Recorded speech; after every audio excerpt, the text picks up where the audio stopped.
Nosso Deus amoroso, estamos no final de mais uma semana e agradecemos por todas as suas bênçãos. Agradecemos pelo seu desvelo cuidadoso sobre nós, por tua amorosa bondade, pela sua verdade. E ao nos reunirmos nessa noite, pedimos por tua presença. Nos abençoe ao estudarmos coisas relevantes à nossa mensagem e também oremos para entender mais profundamente todas essas coisas que foram ensinadas, que sejamos mais sólidos nelas. Oro por tua guia e pelo que tem sido dito e nos entregamos ao teu cuidado. Obrigada, Deus, querido, por esse privilégio de pertencer ao movimento do tempo do fim. Ajude-nos a levar isso no coração e na mente. Pedimos no nome de Jesus. Amém. Ok, estamos estudando o ateísmo no fim do mundo. Visitamos o começo do mundo e vimos a Torre de Babel. Alguém pode me dizer os dois princípios que resgatamos, as duas características da Torre de Babel que resgatamos até aqui? Nós revisamos na semana passada.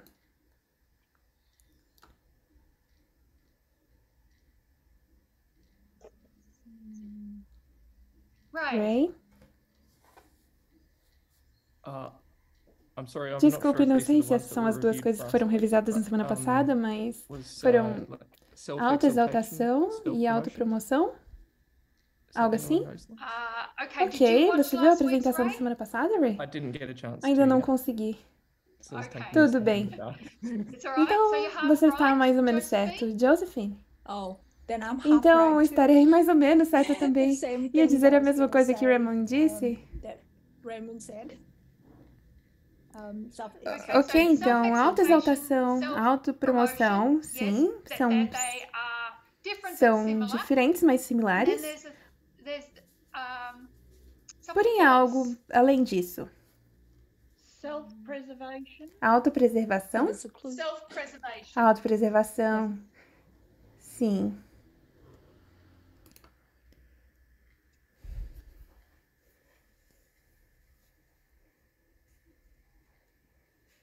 A autoexaltação, e isso inclui a autopromoção, sim. Os chifres e o gadal, rubris e autopreservação. Ops, já estava escrevendo errado de novo.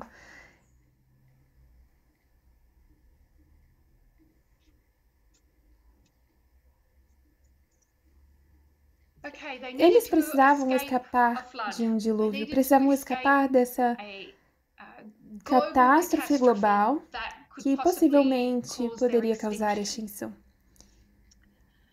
E ao olharmos para as características da Torre de Babel, podemos dizer que essas pessoas cumpriram todos os critérios que aprendemos de Daniel, capítulo 8. Uma religião de contrafação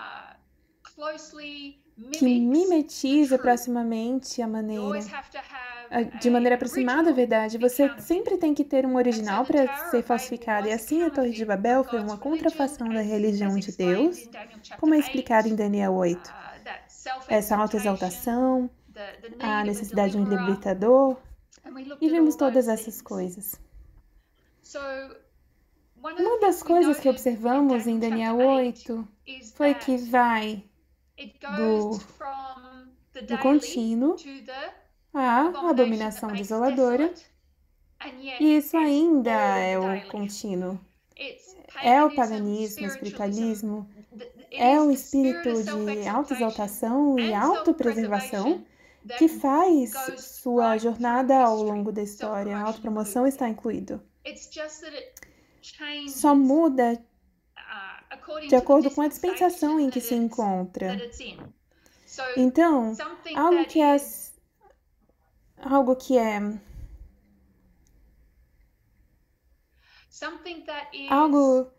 que é aceitável em um período da história, depois se torna inaceitável. Podemos usar o exemplo de sacrifícios humanos. O sacrifício humano, como a adoração pagã, em síntese,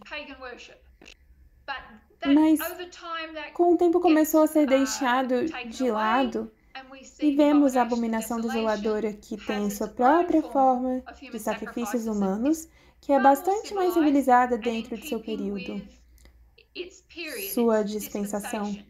Mesmo se você contar 1260 anos, incluindo também a perseguição, e depois dos 1260 também, por causa das mudanças na sociedade, mudanças nas culturas. E mesmo assim, continua lá. Somente está mudando de aparência com o tempo, se é que você vê sentido nisso, se isso faz sentido. Então é o contínuo o tempo todo, só vai aparentar ser mais aceitável conforme avançamos na história. A contrafação sempre segue a verdade e pode se aproximar muito. Observamos que o papado somente legitimou o paganismo. E foi somente uma continuação do contínuo. Aparentou ser mais refinado, mais culto, trajando vestimentas cristãs. Autopromoção, autoexaltação, obviamente não é uma coisa boa. Mas o que dizer da autopreservação? Algum comentário sobre a autopreservação? Não há nada em nós que não queiramos morrer ou que queiramos nos proteger?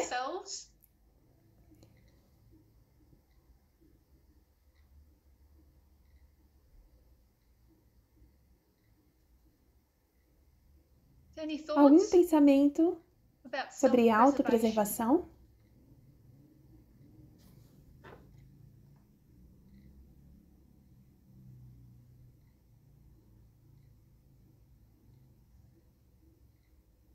Graham?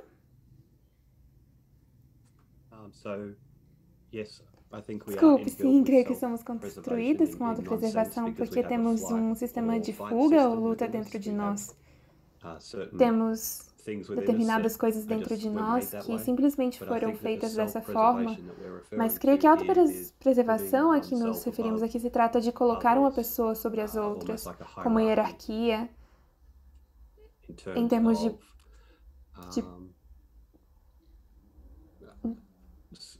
de posição social, como um sistema patriarcal em que os homens estão no topo e todos os demais estão por baixo. Ok, então é uma autopreservação determinada por assegurar-se de que você vai se salvar em detrimento de outra pessoa, talvez? Sim, era o que eu estava pensando, sobre se colocar acima dos outros de uma maneira muito egoísta. Somente sua própria vida pessoal sendo salva em uma resposta de luta ou fuga que se ativa quando estamos em uma situação de emergência. Isso me lembra um pouco Daniel, capítulo 8, onde os dois poderes calcam aos pés o santuário e o exército de Deus. Eles sobem neles, pisam, tentam pisá-los, para garantir que não vão perder nada, que eles estão no topo. É parte de se elevarem, uma forma é pisar em alguém. Ray?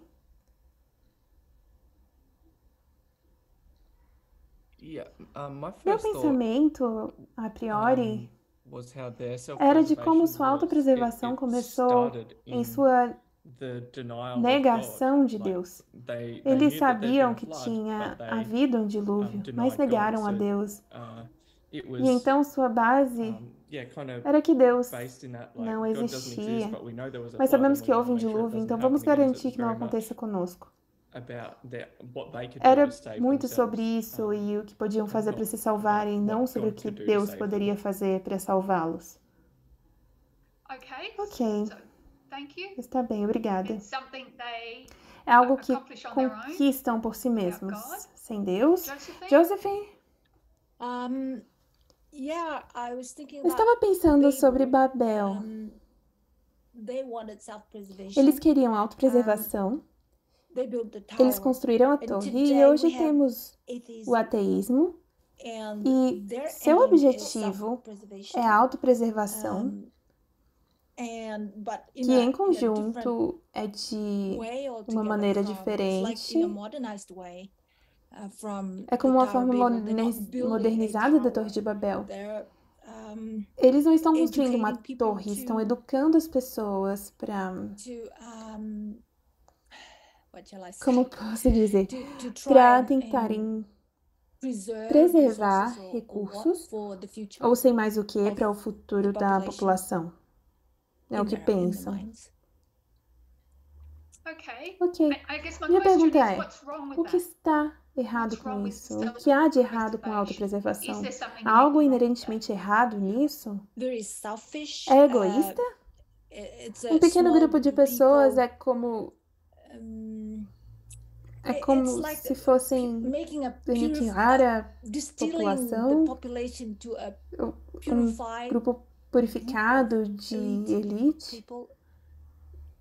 Não devo estar explicando bem, mas... Não, tá bem, obrigada. Josephine. Molly? Penso que porque eles, por causa da experiência que tiveram com o dilúvio, eles queriam se exaltar a um ponto em que não precisassem nenhuma ajuda de Deus e queriam agora fazer tudo ao seu alcance para preservar não somente o planeta, mas também a si mesmos. É como uma rebelião, um tipo de ideologia por trás. Ok, então você associa isso a uma rebelião? Sim. Obrigada, Molly. Rachel? Acho que podem ser as duas coisas. Pode ser aquele cuidado natural a si mesmo, sabe?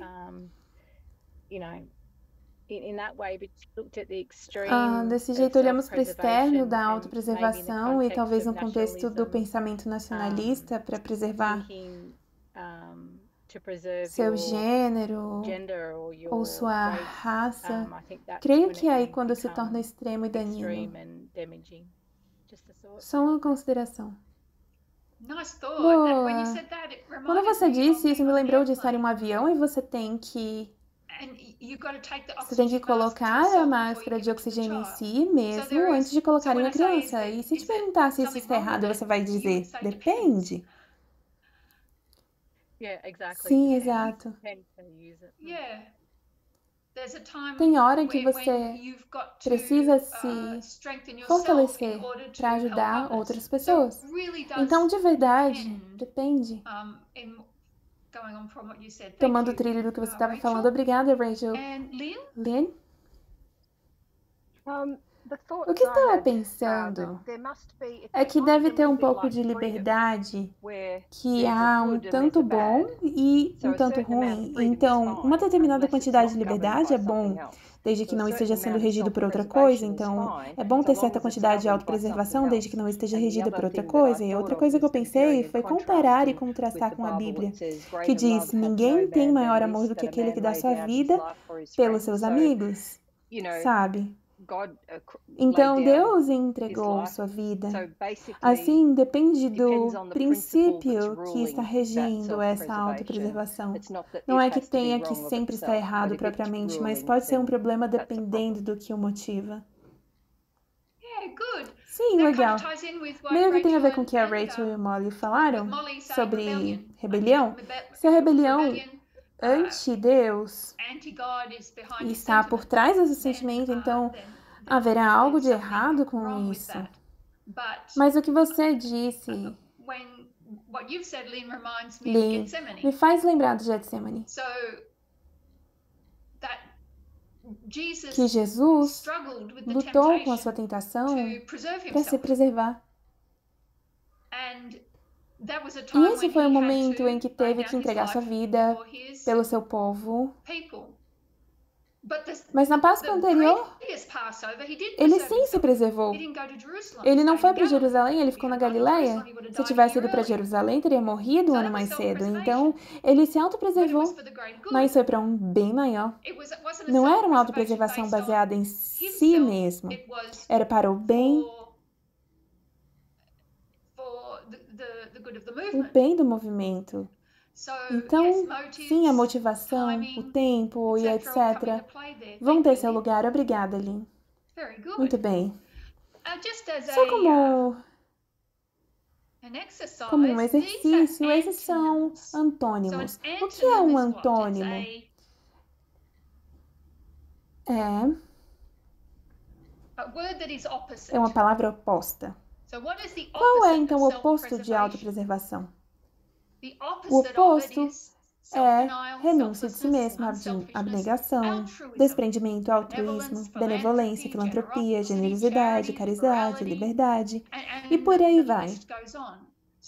Então, até mesmo numa breve olhada para o que o dicionário define como o contrário de autopreservação, podemos ter uma ideia sobre o que se trata. Isso é o que não é.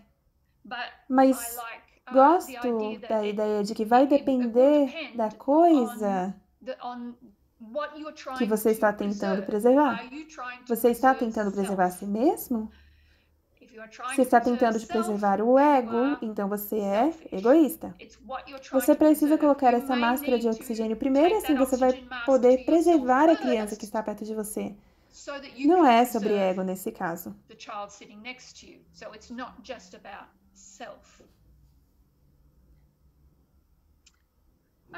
Ok, obrigada por isso.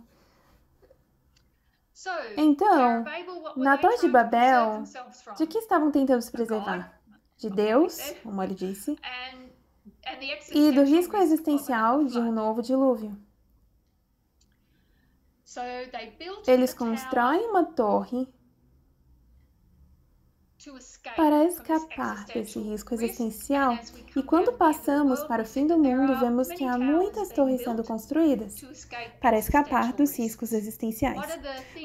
Quais são as coisas que as pessoas têm colocado para se salvarem no fim do mundo? Primeiramente, nós listamos vários riscos existenciais. E gostaria de falar sobre isso por um momento. Quando nós falamos sobre esses riscos existenciais,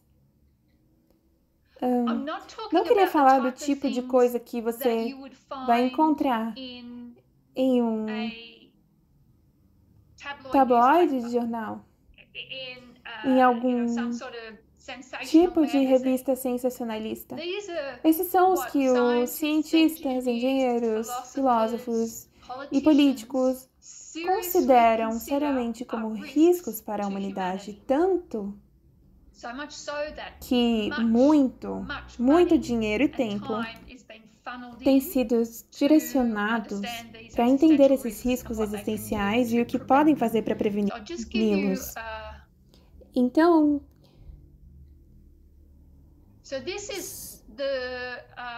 só quero mostrar, isso se chama Centro de Estudos de Riscos Existenciais, vem da Universidade de Cambridge. Nós não nos dedicamos ao estudo e à atenuação de riscos que poderiam levar à extinção humana ou colapso civilizacional.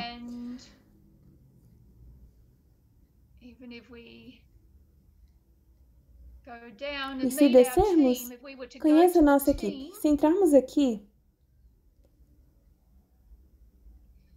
você vai ver muitas pessoas instruídas, mesmo na equipe. Nós reunimos algumas das melhores mentes da academia, tecnologia e política para colaborar em nossos desafios compartilhados. Então perceba essa tríplice união: academia, tecnologia, política. Na parte de cofundadores, observamos Ian Talley. Ian Talley é um bilionário e ganhou sua fortuna com o Skype. E todos esses filósofos, assistentes de pesquisa, etc. Vou descer para a parte de baixo. Alunos. E vamos chegar ao homem não Não quero a gerência muito bem. Comitê de aconselhamento científico. Nick Bostrom é um dos que vamos estar vendo. Quem mais está lá? Aqui está Peter Singer. Outra pessoa de que vamos falar.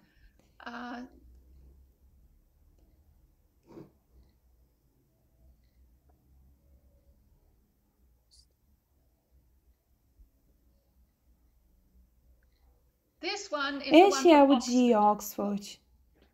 Ops, o que é isso? E esse é o Instituto Futuro da Humanidade. O Instituto Futuro da Humanidade acompanha o DeepMind, OpenAI, Facebook, Amazon e outros em parceria com no AI. O Instituto é um instituto de pesquisa multidisciplinar da Universidade de Oxford. Acadêmicos do Instituto aportam ferramentas de matemática, filosofia e ciências sociais para responder questões de grande magnitude sobre a humanidade e seus prospectos. O Instituto é liderado pelo professor-diretor fundador Nick Bostrom, outra vez esse nome vai aparecer algumas vezes, e devia ter visto esse nome. Esses que vimos são Oxford e Cambridge, mas tem um nos Estados Unidos que queria trazê-lo também. E então vou fazer isso agora. Não estamos olhando para os temores dos tabloides, estamos olhando para o que parece muito real para muitas pessoas instruídas. Assim, uma das torres que construíram para lidar com isso se chama longoprazismo. Então vimos sobre o longoprazismo. Vou escrever aqui riscos existenciais.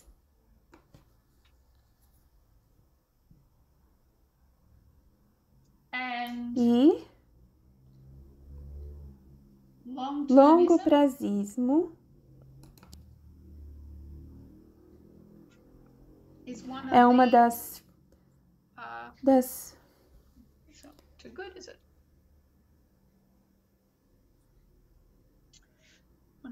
das filosofias que estivemos vendo. Longoprazismo é a ideia filosófica de que o futuro a longo prazo da humanidade é muito mais importante que o presente, e isso dá permissão às pessoas vivas hoje para fazerem sacrifícios pelo bem de todas as gerações por vir. O argumento-chave dos longoprazistas é que o nosso planeta vai continuar habitável por alguns milhões de anos, o que significa que a maioria das pessoas que uma vez já estiveram vivas ainda estão por nascer. E o que fizemos foi olhar para alguns gráficos para mostrar algumas de suas predições e quantas pessoas em suas probabilidades e cálculos estariam vivas no futuro, dado que a vida de um mamífero esteja por volta de uma média de 100 mil anos e só tivemos por volta de 300 mil anos, devemos então ter ainda um bom tempo de sobra. A diferença entre nós e outros animais é que nós temos tecnologia, nos desenvolvemos, deveríamos conseguir exceder bastante esse limite de tempo em um mamífero comum. Acho que ela quis dizer 1 milhão de anos, não 100 mil. Uma estimativa conservadora é assumir que o nosso planeta vai ser povoado por ao menos 1 bilhão de pessoas por ao menos 1 bilhão de anos. Então, é uma vida humana de bilhões e bilhões de anos. Com o tempo de vida típico de 100 anos de hoje, isso corresponderia a aproximadamente 10 elevado a 16 vidas humanas. Só vou desenhar isso aqui. 1, 2, 3.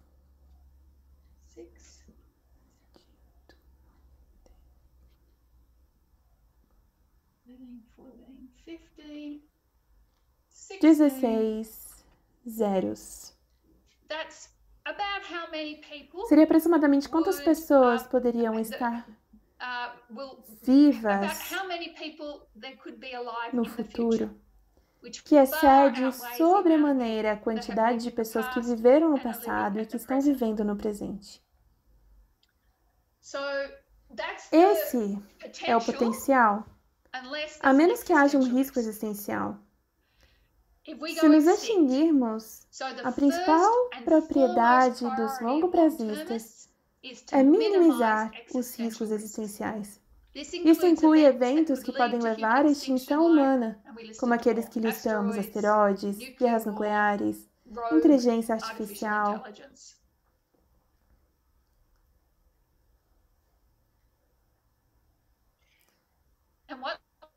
E os longo-prazistas acreditam que agora estamos em um ponto decisivo na nossa história. Estamos num ponto de mudar de direção. Se não nos levantarmos e fizermos algo agora, se não nos extinguirmos, certamente colocaremos a humanidade de volta na Idade das Trevas e possivelmente nunca alcançaremos nosso potencial pleno e nos extinguiremos bem mais cedo. Então, estamos em um momento crucial da nossa história. Uma pessoa escreveu: vivemos num ponto, numa dobradiça da história. O destino a longo prazo do mundo depende em parte das escolhas que fazemos no nosso tempo de vida. A sociedade ainda não alcançou um estado estável e temos o poder de influenciar em qual ponto de estabilidade vamos parar. Então depende de nós. Todos esses grupos de pesquisa, essas organizações, estão influenciando a política, reunindo muito dinheiro, milionários estão financiando eles para chegarem a essas respostas aos riscos existenciais, para que possamos fazer muito bem ao salvar a maior quantidade de pessoas que ainda não nasceram. Então, estamos falando de ateus. Com os ateus, é como se falássemos só de autopreservação. Os ateus são morais? Um ateu pode ser moral? O que significa ser moral?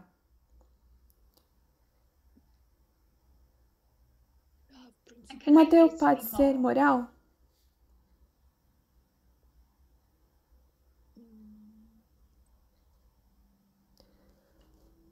Algum pensamento?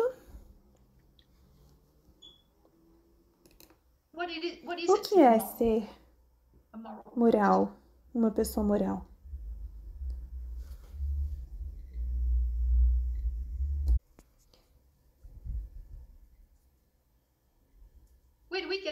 De onde tiramos nossa moralidade?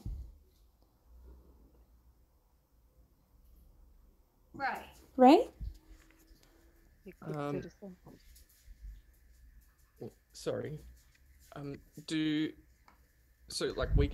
Nós tiramos nossa moralidade da profecia? Mas creio que definiria a moralidade, sobretudo, como os valores e princípios pelos que você escolhe viver. Ok. Você pode dar nome a eles? Para nós, os 10 mandamentos, obviamente, formam uma parte central em nossa moral, de forma que você pode limitar isso ainda mais, ser mais específico. Sim, moralidade é o nosso certo e errado. Os 10 mandamentos nos dizem o que é certo e o que é errado. Você pode fazer isso, você não pode fazer aquilo. A profecia nos ajuda a situar os 10 mandamentos no momento certo. É por isso que aprendemos sobre normas e princípios. Assim, entendemos os 10 mandamentos hoje um pouco diferente de como entendia Moisés e como Paulo entendia. Mas os princípios são iguais e as normas mudam. É aí que a profecia nos ajuda. Lynn? Estava meio que pensando sobre o seu primeiro comentário de que se os ateus podem ser morais, e pensava em que muitas pessoas seguem isso de fazer aos outros como você gostaria que te fizessem, que é uma lei áurea, embora isso saia da Bíblia. Muitas pessoas vivem com essa regra, ou ao menos dizem viver. E creio que basicamente qualquer pessoa pode ser moral, mas não todos podem ser justos. Existe uma diferença entre ser moral e ser justo. Então, quando fazem aos outros como gostariam que fizessem a si, que diríamos que eles estariam guardando os 10 mandamentos, embora não o reconheçam? Até certo ponto isso é verdade. A outra coisa que eu queria dizer é que se você tem todos esses ateus que estão tentando dizer que nós deveríamos nos sacrificar pelo bem daqueles que estão vindo, porque há muitos ainda por vir, há um fator altruísta nisso. Então você pode dizer que há uma abnegação nisso, potencialmente. Então, tudo isso estaria em uma base errada, que em si mesma tem um senso de altruísmo. É algo interessante.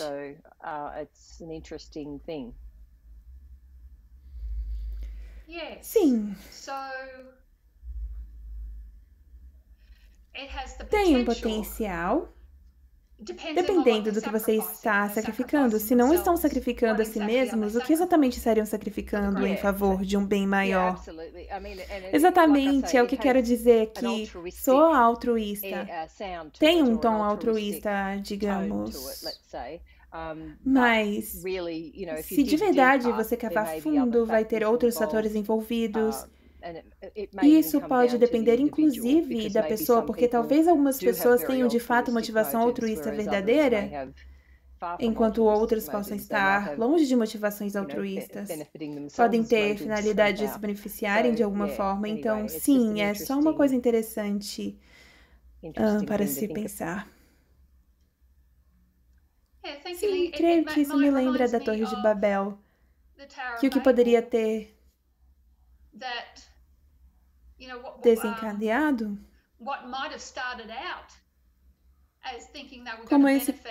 com esse pensamento de que vamos beneficiar a todos e em algum momento desmoronou. É como você disse, eles buscam fazer. Eles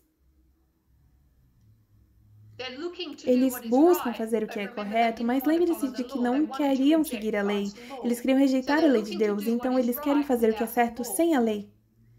E pelos frutos, nós podemos ver como isso terminou.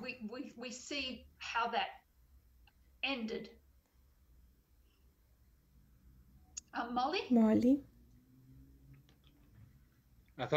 Penso que, você sabe, o pecado aconteceu e o que foi imbuído a todos, mas tenho interesse em deixá-lo sair.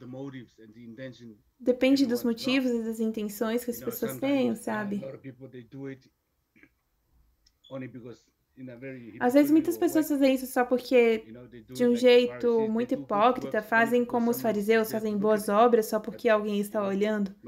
Mas quando vamos à história do bom samaritano, quando ninguém estava olhando, bem rapidamente se afastavam e iam embora.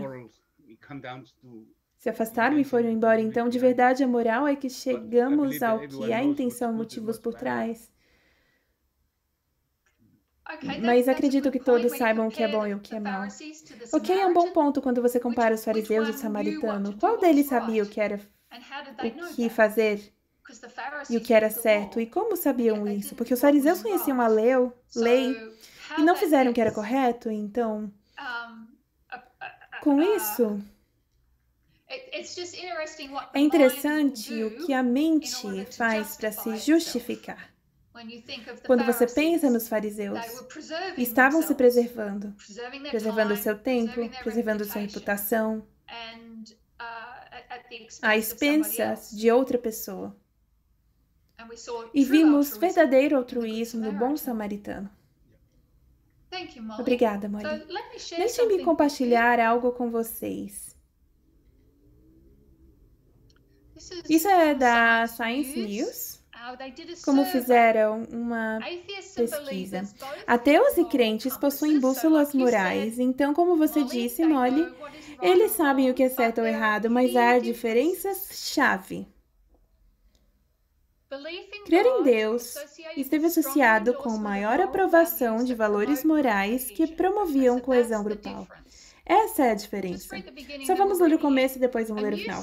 Um novo estudo sugere que, enquanto novos ateus e teístas compartilhem valores morais relacionados com a proteção de indivíduos em vulnerabilidade, ateus têm menos tendência a endossar valores que promovam coesão grupal e têm mais inclinação de julgar a moralidade da ação baseado em suas consequências.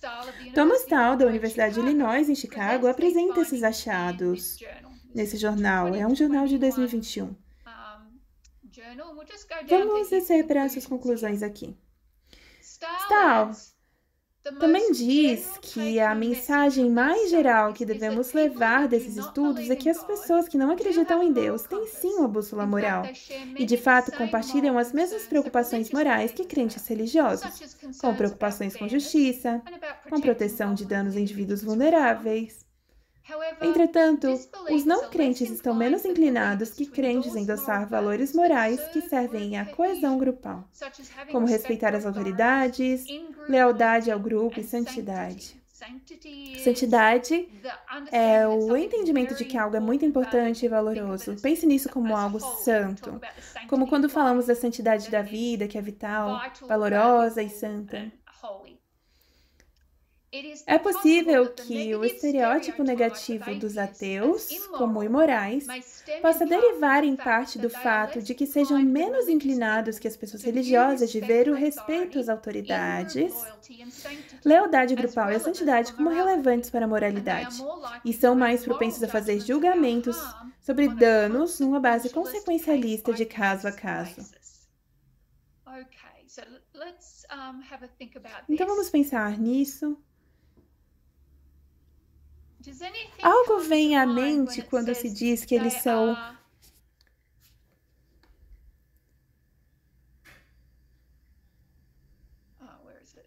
onde está?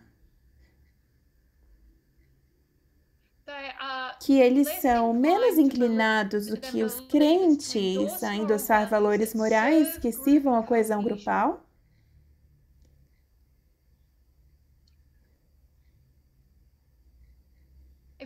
Se voltarmos a onde começamos, Gênesis 11. O que aconteceu por último com a torre?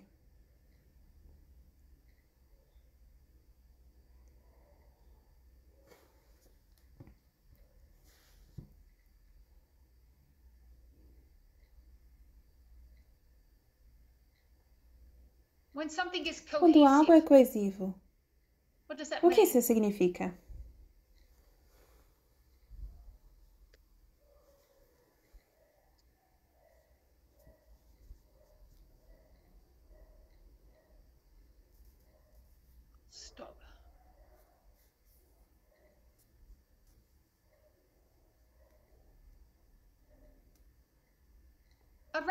Rachel?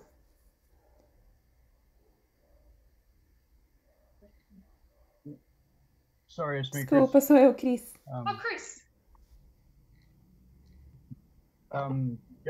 Coesão tem a ver com se manterem juntos.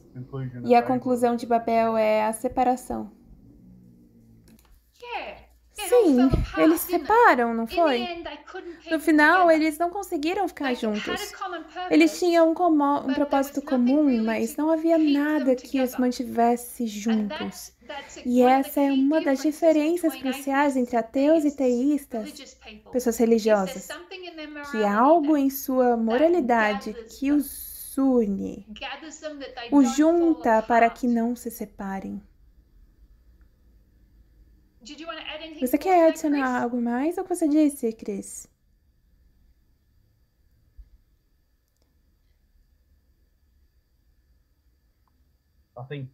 Acredito que minha posição com relação à moral até é mais egocêntrica. Tudo está bem. Está bem desde que você não traga dano a outra pessoa. Enquanto que a moral bíblica está mais preocupada com os outros. Então você consegue de verdade ver a autopreservação aí. O cuidado de si mesmo. Não queremos cuidar do grupo. Esse movimento na planície de Eu ia dizer dura. Não sei onde a Bíblia dizia que era. Não consigo lembrar. Cinear. De novo? Planície de Cinear. Obrigada, sim.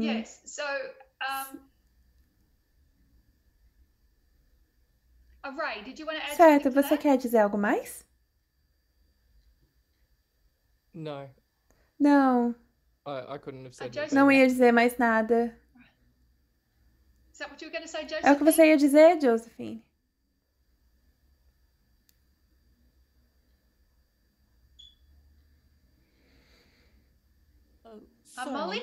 Molly? Ok, Josephine?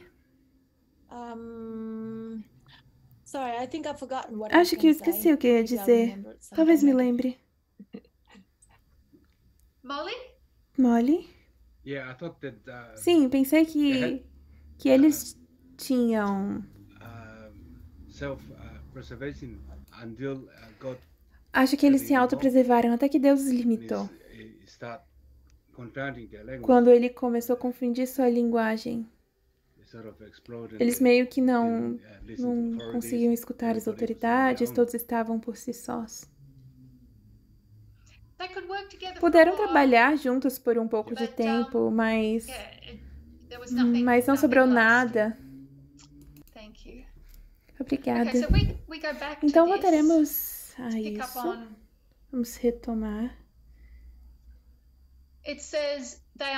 Diz, eles tinham mais propensão a fazer julgamentos sobre danos numa base consequencialista, caso por caso. Então, qual é a base de sua moralidade?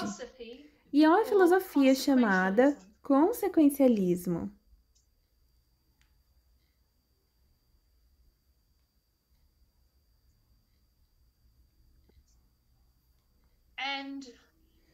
E o consequencialismo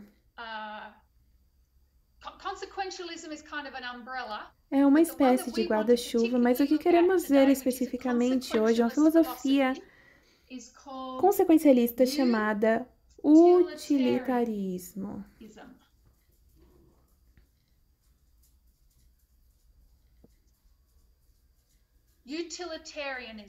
Utilitarismo. Porque essa é a filosofia que está por trás do longo prazismo. Utilitarismo.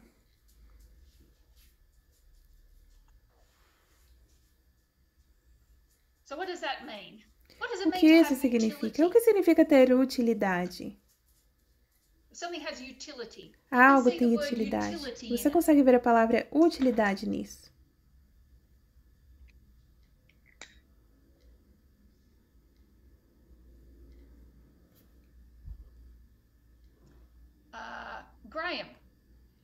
Graham. Significa que é útil? Sim. Útil. Pensem em um utilitário. O que é um utilitário? É um veículo que pode... que tem uma variedade de usos. Sabe como é? No hemisfério norte, o Papai Noel tem renas e um trenó, e no hemisfério sul ele tem 6 cangurus brancos e um trenó enferrujado. Os carros utilitários são o melhor exemplo de veículos que servem para qualquer propósito. Quando você tem utilidade, você tem propósito, você tem... É o estado de ser útil, lucrativo ou vantajoso. Então, quando você pensa em utilidades como gás, água, eletricidade, comunicação, são bens e serviços essenciais que servem para um grande propósito e necessidade. São considerados essenciais. Um utilitário é funcional mais do que bonito. Tem potencial de desempenhar muitas funções, que é a definição de carro utilitário. Então, o que é utilitarismo? O utilitarismo geralmente se considera como a visão de que a ação moralmente correta é a ação que produz maior bem. Há muitas maneiras de enunciar essa alegação geral. Algo a ter em conta é que a teoria é uma forma de consequencialismo. O que é, então, consequencial? O que cria essa consequência? Essa consequência é boa ou danina? A ação correta é entendida inteiramente em termos das consequências produzidas. Então, quando se diz que os ateus vão olhar as consequências, essas consequências são o que vai determinar para eles o que é certo e o que é errado, o que vai resultar na maior quantidade de bem. O utilitarismo foi produto do século XVIII. Dois filósofos, Bentham e Mill, que desenvolveram no tempo do iluminismo essa filosofia do utilitarismo, mas queremos olhar para o profeta do utilitarismo do tempo moderno e vamos à década de 1970. Vou escrever isso. Vou escrever 1971. Deixa eu dar um pouco de definição antes de continuarmos. O utilitarismo é uma teoria ética que diferencia certo e errado com foco nos resultados. Sustenta que a escolha mais ética é aquela que vai produzir o maior bem para o maior número, porém não podemos predizer o futuro, já que é difícil saber com segurança se as consequências de nossas ações serão boas ou ruins. E essa é uma das limitações do utilitarismo. Há diferentes tipos de utilitarismo que tendem a se levantar e preencher as lacunas daqueles que vieram antes. Temos utilitarismo de ação, utilitarismo de regra, utilitarismo de preferência, e cada um deles veio para tentar consertar o que havia de errado com aquele que veio antes, para que pudessem chegar a um modelo real do utilitarismo. Se você pensar sobre... Eles fazem esses experimentos de pensamento. Você está numa linha de trem e as pistas se dividem. E de um lado você tem uma pessoa que está amarrada ao trilho. E do outro lado você tem 5 pessoas amarradas ao trilho. E o trem está vindo e você está no comando. Que caminho você vai fazer o trem tomar? E tem muitas histórias variadas sobre a mesma coisa. Você vai deixar o trem matar aquela pessoa que está sozinha para salvar as 5? E os consequencialistas, os utilitaristas vão dizer sim. Nós fizemos o bem maior e o bem maior é salvar os 5. Mas não é sempre prático, porque se aquela pessoa tiver a cura do câncer e você acabou de salvar 12 traficantes, não é prático. Você não pode predizer o futuro, não sabem como vão ser as consequências a longo prazo. Então, dão voltas nisso para tentar descobrir o que é certo e o que é errado. É muito mais fácil ser cristão. E mesmo assim, não é só descobrir o que é certo e o que é errado, é só ler a profecia também. Nós temos aprendido continuamente o que é certo e o que é errado, porque pensávamos que entendíamos o que era errado e depois, enfim, vocês sabem como foi a história. Então, esse é o utilitarismo. Se quisermos ir à raiz de onde veio o longoprazismo, começa lá atrás, no século XVII, século XVIII. Mas vai começar antes. Epicuro era um consequencialista e um grande filósofo. Mas quero levar-lhes de volta a 1971.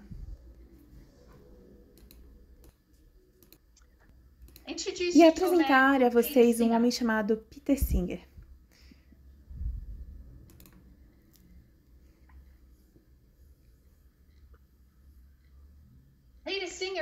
Bitinger é um australiano. Ele estudou em Monash. Ele estudou Direito, História e Filosofia. Depois decidiu fazer um mestrado em Filosofia e seu diploma era da Monash e conseguiu uma bolsa de estudos em Oxford. Ele foi para Oxford e conseguiu seu título de Filosofia em Oxford. É um diploma de filosofia que em poucas universidades do mundo você consegue. É um título muito, muito prestigiado quando você recebe esse diploma de filosofia. Então, recebe um título de filosofia em Oxford. Então, quando digo 1971, o que vem à mente imediatamente? De que história estamos falando? Graham.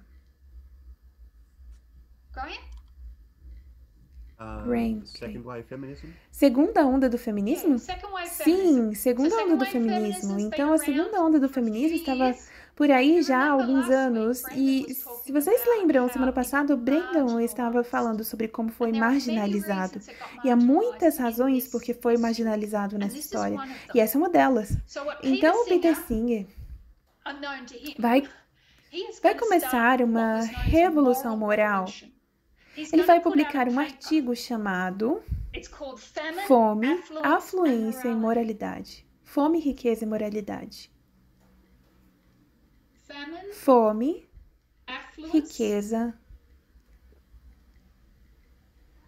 e moralidade.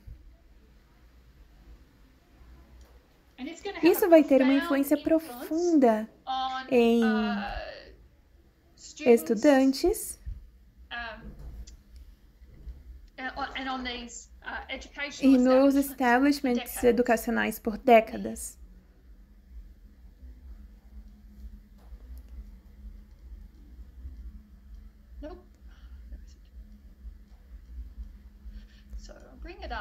Vou mostrar para vocês.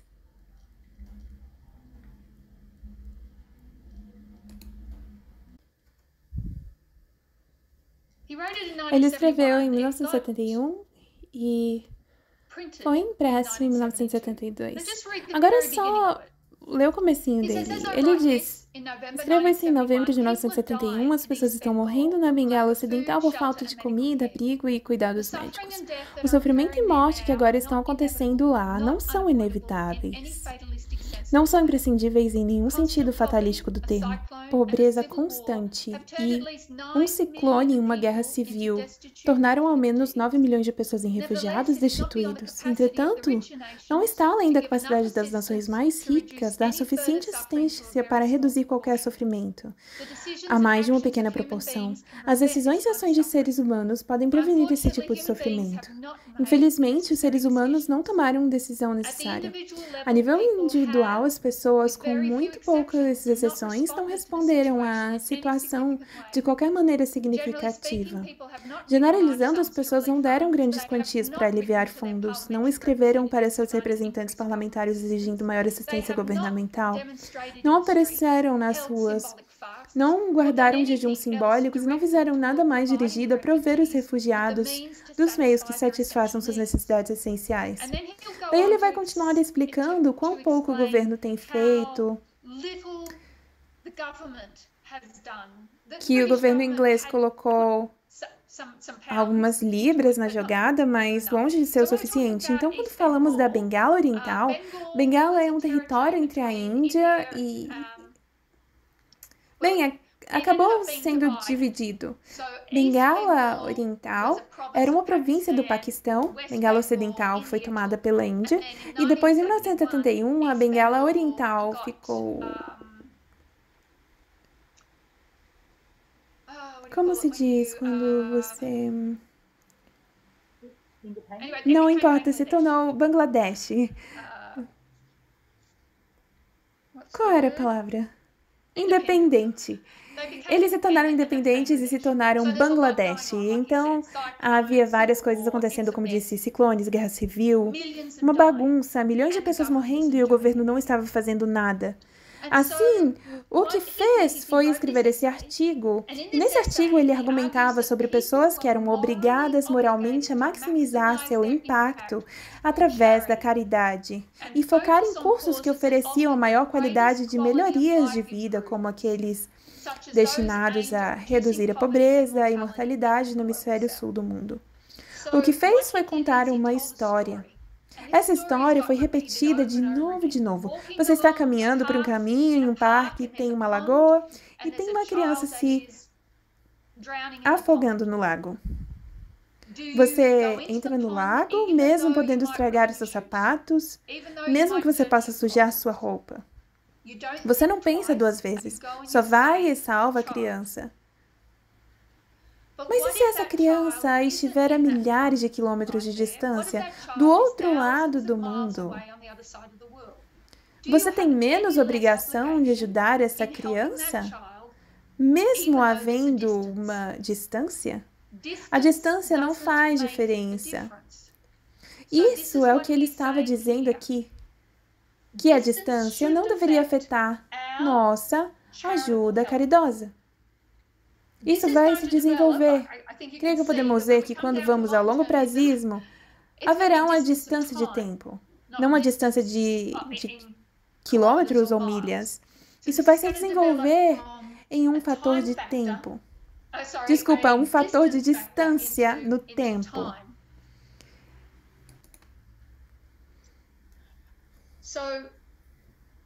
E se a criança não estivesse diretamente na sua frente? E se em vez de estar se afogando, a criança estivesse em perigo de morte devido à falta de comida, água ou tratamento médico? E se em vez de pular na água, a única maneira de salvar a vida dessa criança seja através de doar à caridade? E diz, a aparição incontrovérsia do princípio que acaba de ser declarada é enganosa. Declarado.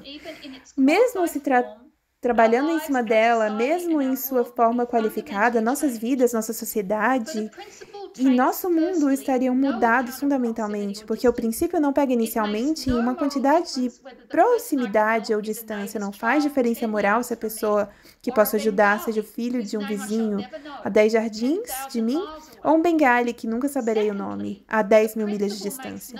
Em segundo lugar, o princípio não faz distinção entre os casos em que eu sou a única pessoa quem pode fazer algo e casos em que simplesmente sou um entre milhões na mesma posição. Então, se você estivesse de pé na margem do lago e tivesse outras pessoas com você e eles não fossem pular, você poderia dizer, tá tudo bem, eu não vou pular porque eles não estão pulando. Ele diz, não, também não funciona assim tão mal. Também não é assim moral. Uma obrigação moral, você tem essa obrigação moral. Perdão. Então, esse artigo em 1971 viraliza, seja como for se viralizar. Em 1971 vai afetar muitos desses filósofos de Oxford, inicialmente, e depois vai para todo mundo. Antes de... Vamos continuar essa linha de tempo na próxima semana, mas gostaria de conversar com vocês um pouco mais sobre Peter Singer.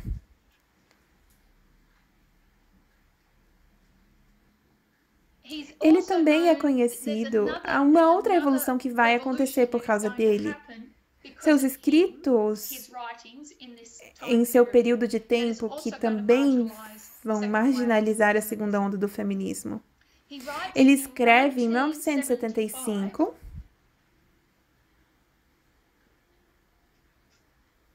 vai escrever um livro chamado Liberação Animal.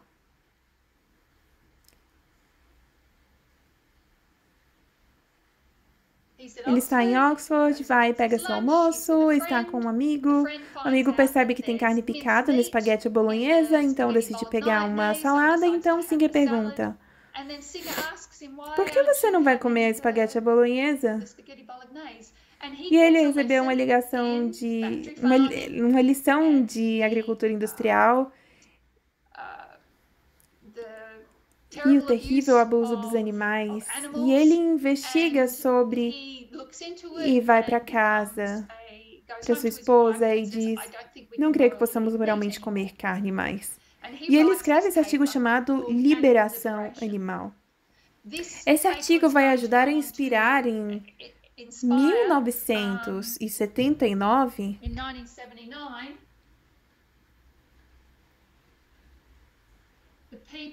o Pessoas pelo Tratamento Ético dos Animais, PETA. Todos eles se referem ao trabalho do Peter Singer como a fundação do movimento de libertação animal. Só vou compartilhar isso e logo ter uma pequena conversa.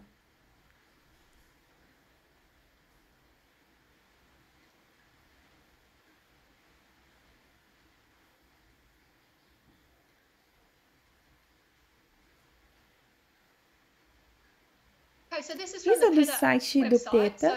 Então, é na verdade 2015, porque era o 40º aniversário da liberação animal.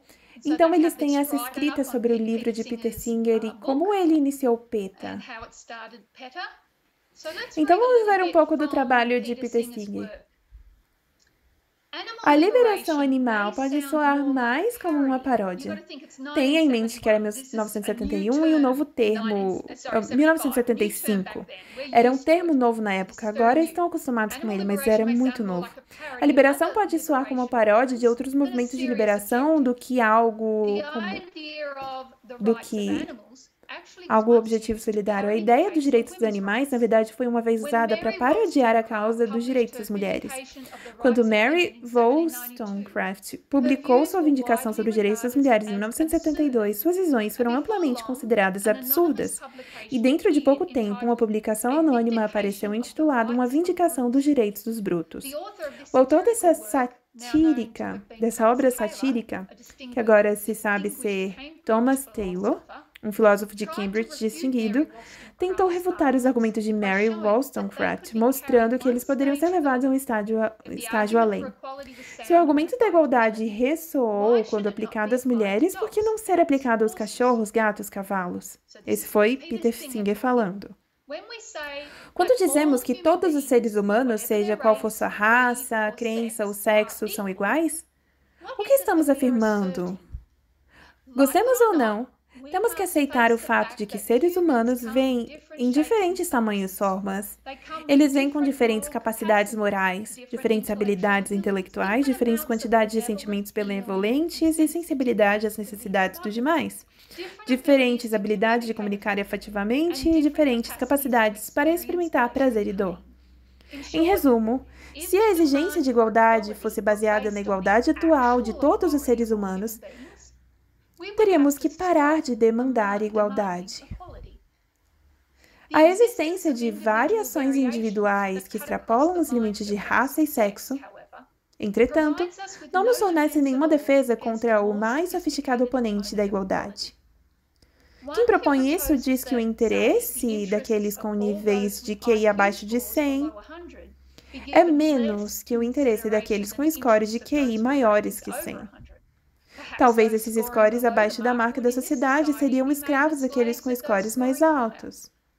Uma sociedade hierárquica desse tipo realmente seria muito melhor do que uma baseada na raça ou no sexo? Não creio. Mas se nós estabelecemos o princípio moral da igualdade fatídica das diferentes raças ou sexos, tomando como um todo, nossa oposição ao racismo e sexismo não nos provê nenhuma base para objetar contra esse tipo de inegalitismo ou desigualdade. Mais um parágrafo. Felizmente, não há necessidade de defender a igualdade para um resultado particular de uma investigação científica. Não há razão lógica convincente para assumir que uma fatídica inabilidade de diferença entre duas pessoas justifique qualquer diferença na quantia de consideração que damos às suas necessidades e interesses. O princípio da igualdade entre seres humanos não é a descrição de uma igualdade verdadeiramente alegada entre humanos. É uma prescrição de como devemos tratar seres humanos.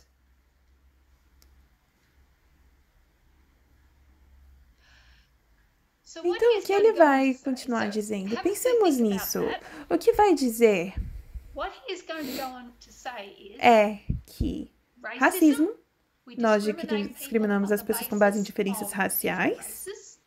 Sexismo, discriminamos pessoas com base em diferentes sexos. Mas também diz que existe especismo.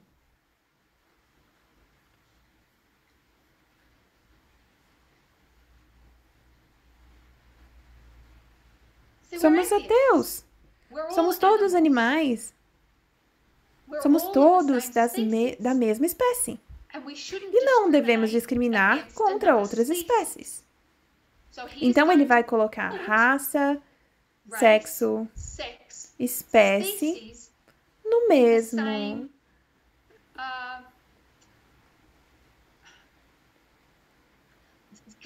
Considerados como a mesma coisa. Se voltarmos ao nosso artigo,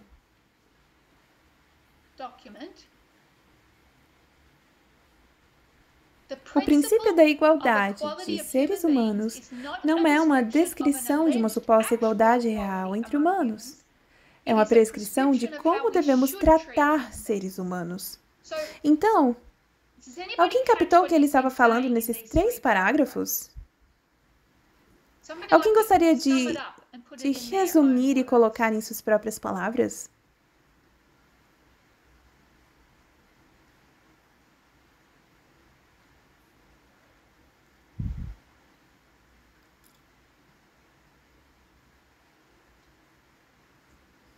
O que está comparando? Graham. Está dizendo iguais, porém separados?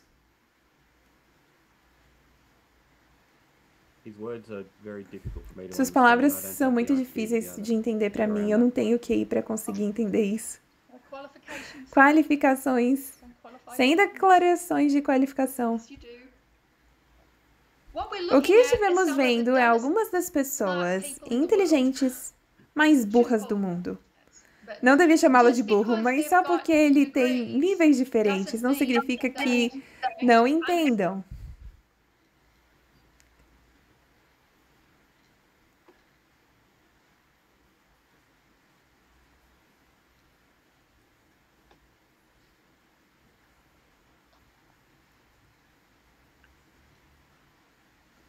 Mais alguma consideração? O que você disse, Graham?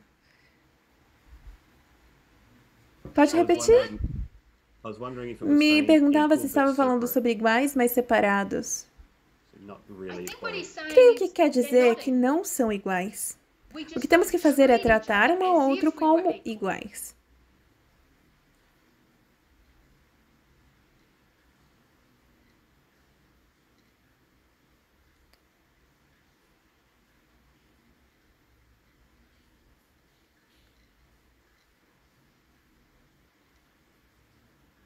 Quando dizemos que todos os seres humanos, seja qual for sua raça, crença ou sexo, são iguais, o que estamos afirmando? Ele diz, gostamos ou não, não somos iguais. Nós todos temos diferentes tamanhos, capacidades, temos todos diferentes intelectos, emoções diferentes, mas não somos iguais. Mas tratamos uns aos outros como... Temos que tratar uns aos outros como se fôssemos iguais. O princípio de igualdade entre seres humanos não é uma descrição de uma suposta igualdade real. Não é real. É uma prescrição de como deveríamos tratar seres humanos. Então, deveríamos tratar uns aos outros como se fôssemos iguais.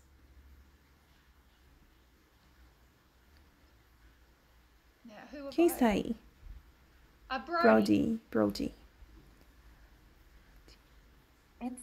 É impressionante para mim que suas conclusões pareçam ser que se você for dizer que os gêneros são iguais, você também tem que dizer que os humanos e animais são iguais. Isso parece resumir sua opinião sobre as diferenças entre os gêneros. E ele vai dizer que nós somos iguais aos animais. Essa é a liberação animal. É a filosofia por trás de organizações como PETA, e outras. O especismo é uma forma de discriminação de uma espécie sobre outra espécie. Eles vão usar o exemplo de... Dizemos que gorilas e ostras são animais. E colocamos a nós por cima dos dois. Nós controlamos ambos. Estamos mais alinhados com os gorilas que com ostras. Por que colocaremos gorilas e ostras no mesmo grupo? Não são iguais, mas deveríamos tratá-los como se fossem.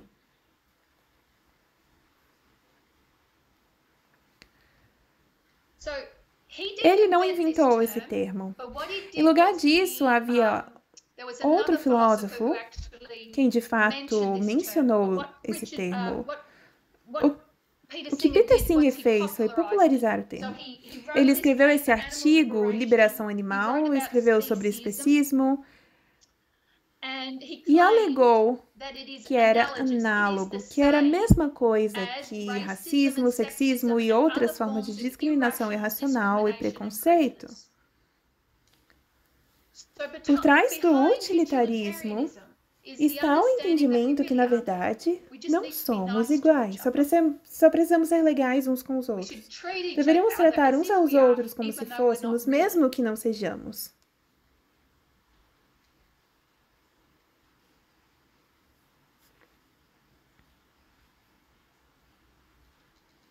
Molly?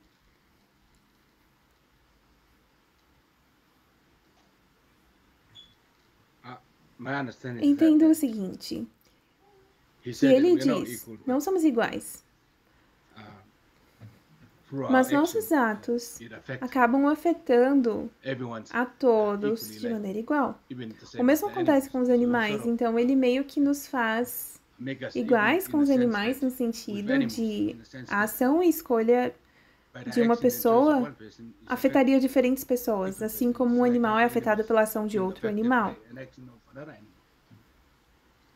Mas, igualmente, não somos a mesma coisa. Não somos iguais a eles, mas através das escolhas que fazemos e das ações que tomamos, somos tratados de maneira igual uns pelos outros, e isso afeta outras pessoas. Ok. Então, se nós...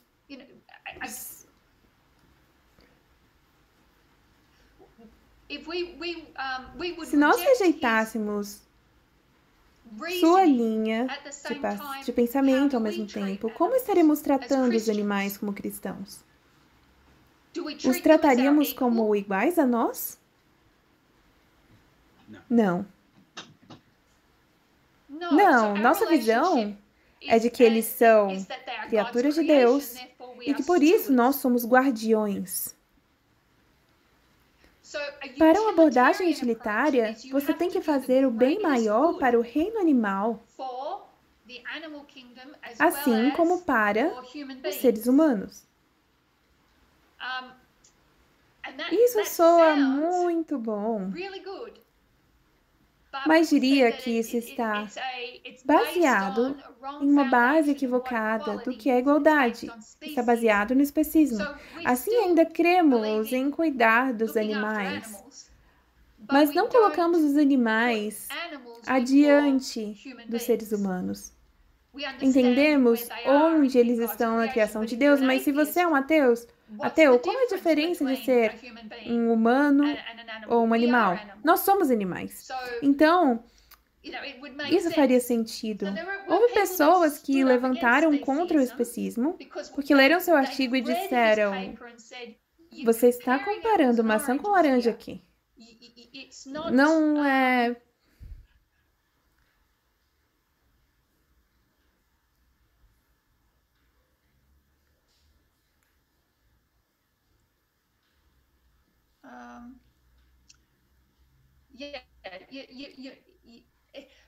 Basicamente, é uma metodologia errada, mas é uma metodologia errada baseada em um entendimento que deixa Deus fora da cena. Então, você tem algo mais para dizer? Ray.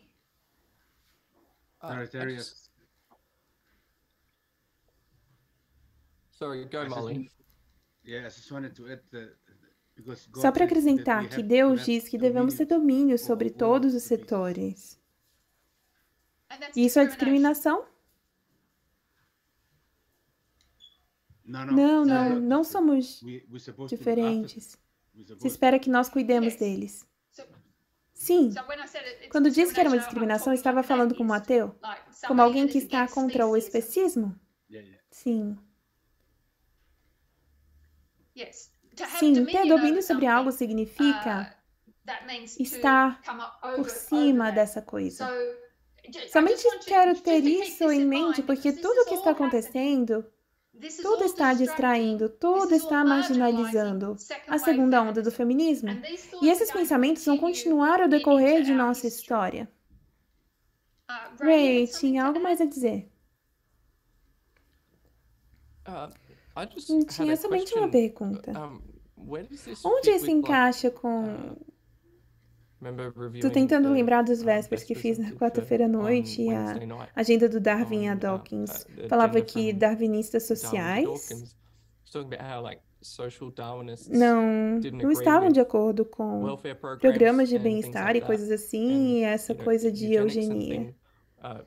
Estavam em favor da eugenia porque meio que queriam acelerar o processo de evolução e a seleção natural. Então, o que as pessoas com essa filosofia têm a ver com o especismo? É parte de porque eles estão contra isso? Na verdade, isso é só... É referido como uma revolução moral.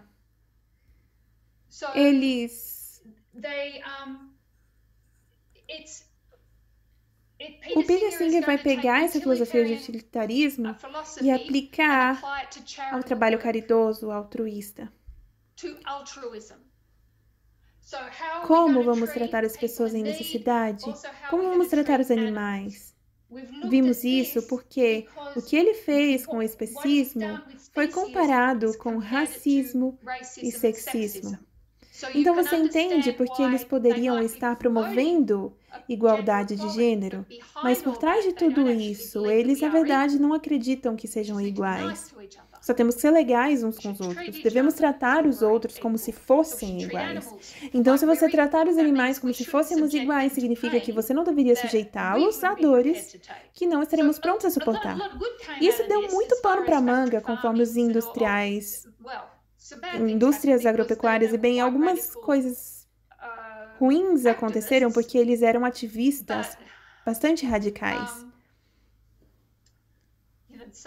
Mas sabe, alguns deles estavam explodindo lugares, o ativismo estava sendo mais terrorismo que ativismo. E estamos olhando para a filosofia, então sim, é darwinismo, porque nós todos estamos evoluídos a partir de ancestrais comuns. Alguns de nós evoluíram mais que os outros e nós devemos discriminar aqueles que não evoluíram, porque todos somos iguais. Não sei se isso responde sua pergunta, Ray. Sim, acho que sim. É onde vemos as pessoas como as da Sea Shepherd e tal. Sim. E você vai ver que o ateísmo aí causa tanto problema como quando pensamos no que estudamos sobre o novo ateísmo, a Trindade e os quatro cavaleiros, todos os problemas que eles tinham, assim como o seu entendimento do feminismo. Você também vai encontrar esses problemas nesses movimentos. Embora sejam altruístas na sua cabeça, que estejam usando filosofia utilitarista, e isso os faz ter problemas, que vamos ver ao avançarmos mais. Mas podemos simplesmente resumir que o que começou a dizer é que moralmente somos obrigados diante das pessoas que estão distanciadas de nós, assim como somos responsáveis daquelas que estão perto. Isso é o que os longo-prazistas vão usar em algum momento, também conforme for evoluindo. Nós vamos ter que parar agora por questão de tempo. Josephine, se puder aguardar a sua pergunta para a próxima semana? Vamos revisar e continuar indo em direção. Estamos trabalhando a história de onde as raízes do longo-prazismo começaram. Então, se puder anotar. Brody, você terminaria com oração para nós essa noite. Querido Deus do céu, obrigada, Senhor, por essa oportunidade de considerar e estudar o mundo que nos rodeia com uma perspectiva que o Senhor nos dá através das tuas mensagens. E oro, Senhor, para que nos prepares, que nos dês uma firme plataforma para nossos pés, de forma que saibamos que posição tomar diante desses assuntos, ao eles estarem cada vez mais diante de nós. Senhor, oro para que, ao adentrarmos nesse sábado, que o Senhor esteja com cada um de nós, do seu povo, que sejamos abençoados e que nos fortaleçamos uns aos outros. Obrigada por tudo que o Senhor fez por nós essa semana. Oramos no nome de Jesus. Amém.